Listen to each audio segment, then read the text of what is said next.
So it's autumn and there's lots of winter squash coming out. So let's today make a puree from one of them. We're going to use a butternut squash. These run about 2 to 3 pounds or so. This one is about 2 pounds. And what I'm going to do is roast it in order to add a little more depth of flavor to the resulting puree. Cut the end off to get this little nub off, which gets in the way. And then we're going to cut this right down the middle.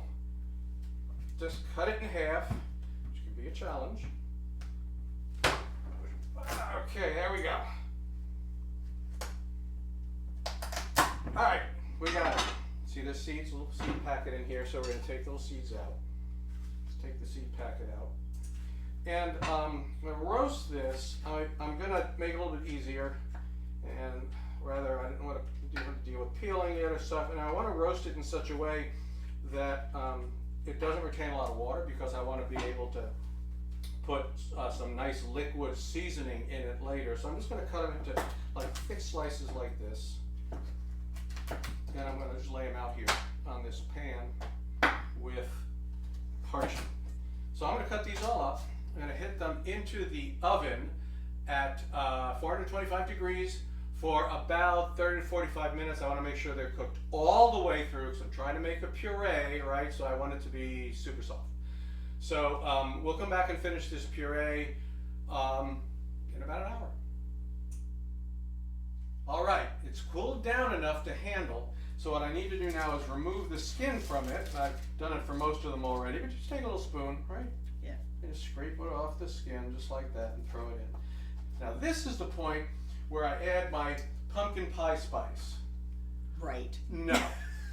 Joking, joking. I never use the evil spawn of the devil that becomes in everything in the fall here. I mean, pumpkin spice latte, pumpkin spice sunflower seeds, pumpkin spice coffee creamer. What else? Pumpkin spice. That doesn't matter. Yeah, ice cream. How far can you get away from pumpkin spice? Yes, popcorn and chips they do. In fact, I'm really surprised that they don't have pumpkin spice premium gasoline at this point. But anyway, we're going to take this in a different direction. We're going to put into this some miso butter, which I made in part 2. So you got to stick around for part 2 if you want to see how I do the miso butter sauce. And I'm going to start, I want to put about half of this in there. And we'll see, maybe that was a little bit more. And we're going to start the pureeing process here. Now, it's a consistency issue, right? I mean, I want to get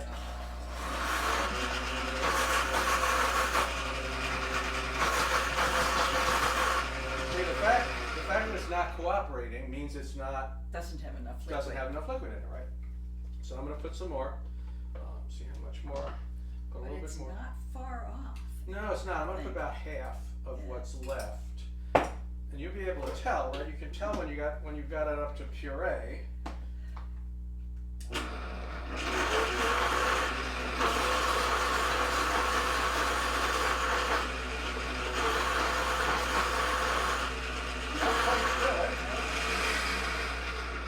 Not quite still, but that's okay. I still have more of this left. About as much flavor as I want to put in here. Let's put the rest in,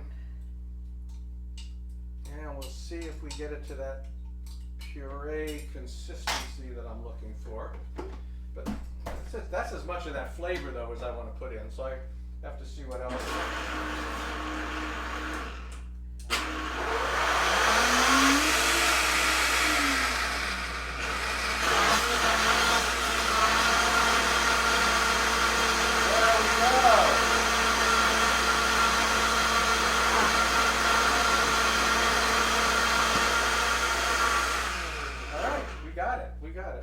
If it had not quite, you just never know, right? Right. You're going to get some squash, you're going to put it in, they're different sizes, different consistencies. If you put all that stuff in and it's not perfect, you put cream. Just add a little cream. That doesn't need anything. Doesn't need salt, doesn't need anything. Give it a try.